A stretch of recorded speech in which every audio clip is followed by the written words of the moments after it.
There are 4 quarters in heaven, just as there are in the world: east, south, west, and north. These are determined in each world by its sun, in heaven by heaven's sun, which is the Lord, and on earth by earth's sun. However, there are major differences. The first is that in our world we call south the direction in which the sun reaches its greatest height above the earth, and north where it is below the earth in the opposite direction. East is where the sun rises at the equinoxes, and west is where it sets at that time. So on earth, all the directions are determined on the basis of the south. In heaven, though, they call east where the Lord is seen as the sun. West is in the opposite direction, south in heaven on the right, and north on the left. This holds true wherever people turn their faces and their bodies. So in heaven, all the directions are determined on the basis of the east. The reason they give the name east to the direction in which the Lord is seen as the sun is that the whole source of life is from him as the sun. Further, to the extent that warmth and light or intelligence and wisdom from him are accepted among angels, they say that the Lord has risen among them.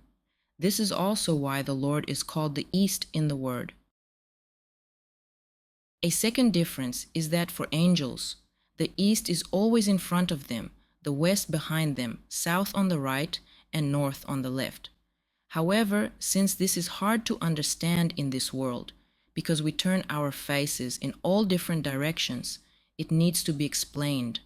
All heaven turns toward the Lord as its common center, so all angels turn in the same direction. It is recognized that everything points to a common center on earth as well, but the orientation in heaven is different from that on earth. In heaven, it is the forward parts that are turned toward the common center, while on earth it is the lower parts. This orientation in our world is what we call centripetal, and also gravitational. The deeper levels of angels are effectively turned forward, and since these deeper levels manifest themselves in the face, it is the face that determines the orientation. But that east is always in front of angels no matter which way they turn their faces and bodies. This is even harder to understand in our world, since for us, the direction that is in front of us depends on which way we are facing. So this too needs to be explained. Angels turn and direct their faces and bodies in any direction just as we do, but still, the east is always before their eyes. The way angels turn is not the way we turn, since it comes from a different origin. The two modes of turning look the same, but they are not. The origin for angels is a ruling love. It is the basis of all delimitation for angels and spirits, for, as noted just above, their deeper levels are actually turned toward their common center. So in heaven, they are turned toward the Lord as the sun.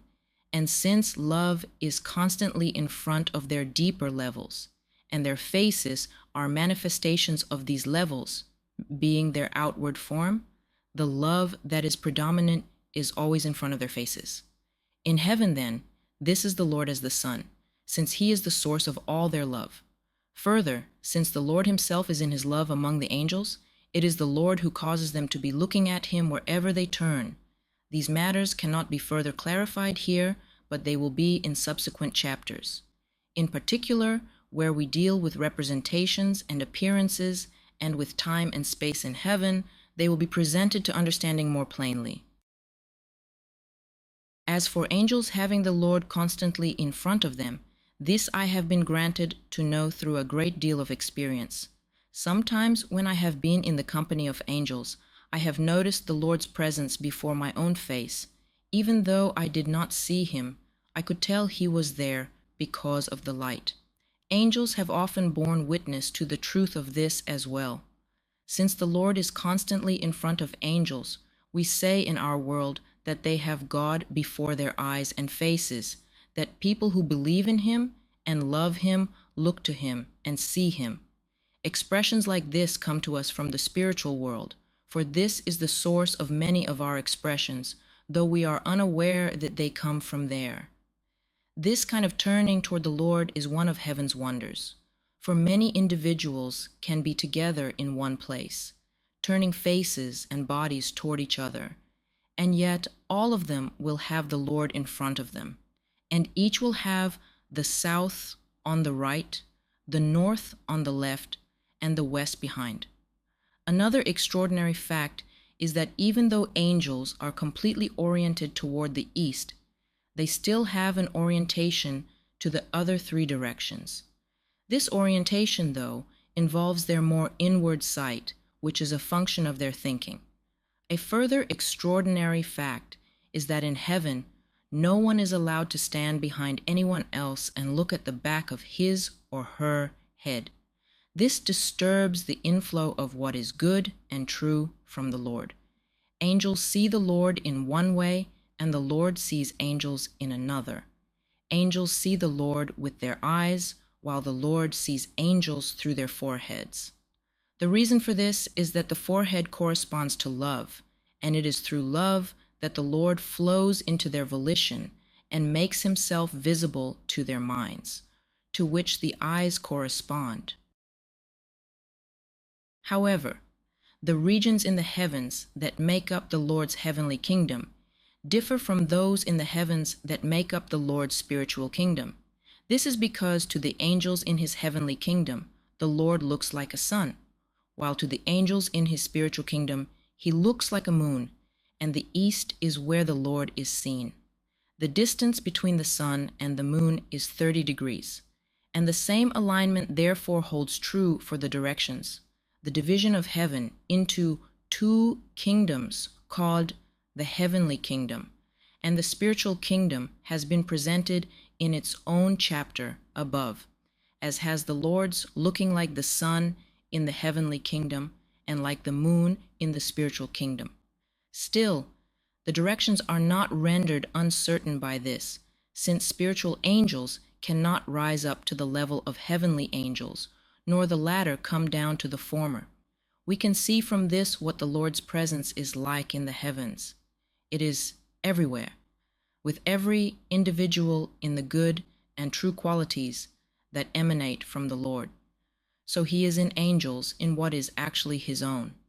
Their sense of the Lord's presence is in their deeper reaches. It is from these that their eyes see. So he seems to be outside them, because there is a continuum.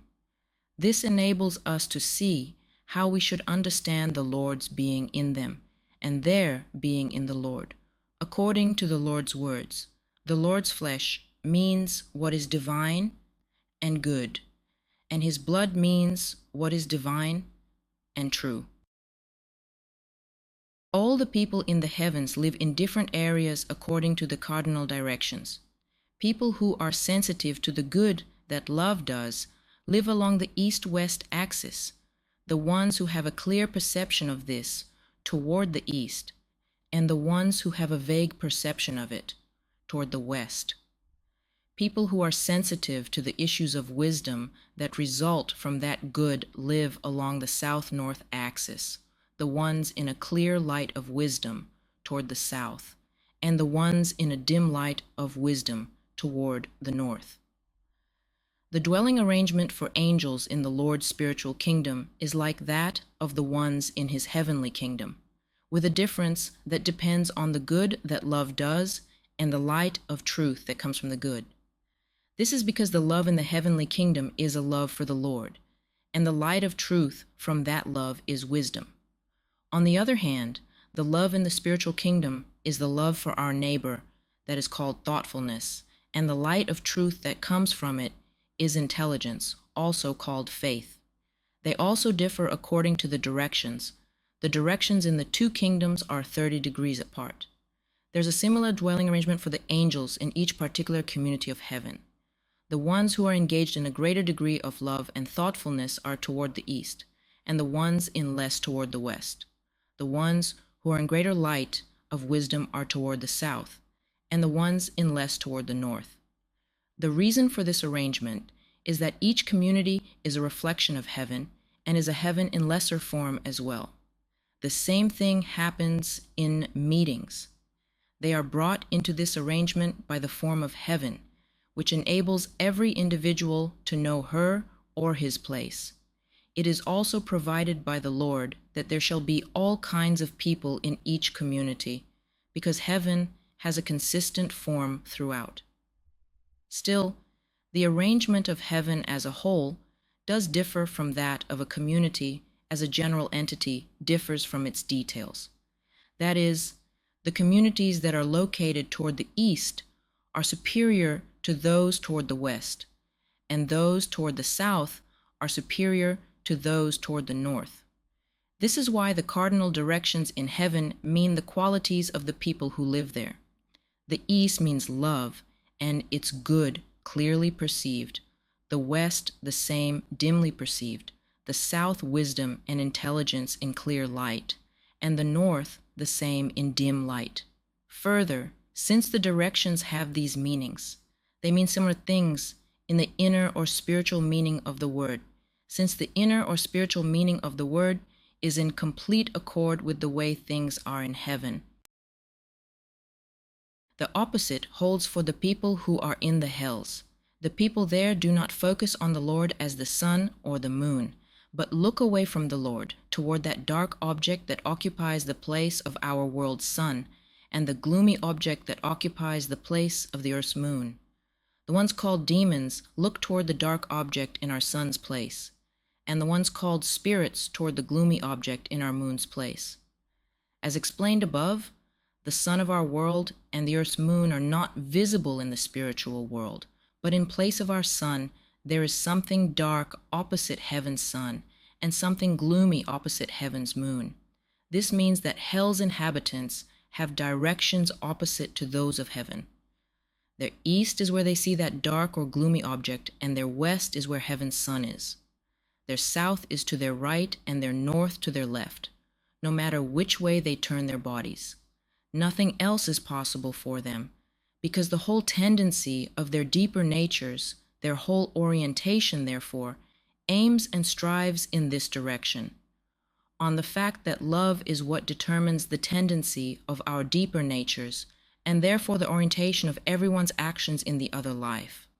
The love of people in the hells is a love for oneself and for the world, these loves being what is meant by the sun of this world and the earth's moon.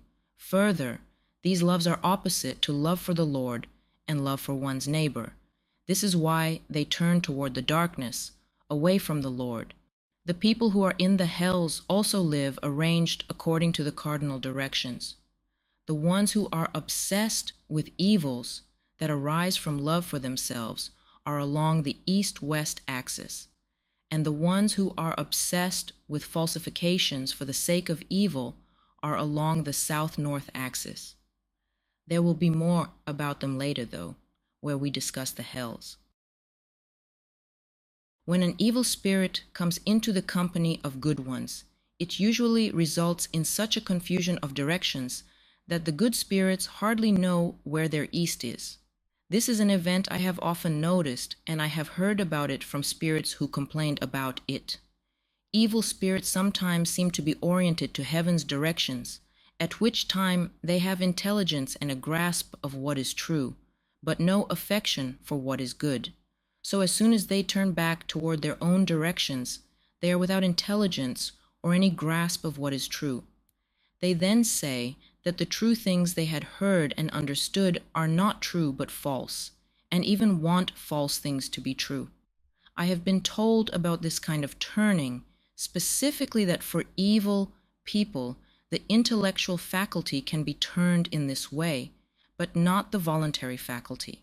I have also been told that this is provided by the Lord to the end that everyone may have the ability to see and acknowledge what is true, but that no one will accept it except people who are focused on what is good, since the good, never the evil, is what accepts truths. Further, it is similar with us, so that we can be corrected by means of truth, though the extent to which we are corrected depends on our focus on what is good. This is why we can be turned toward the Lord in much the same way.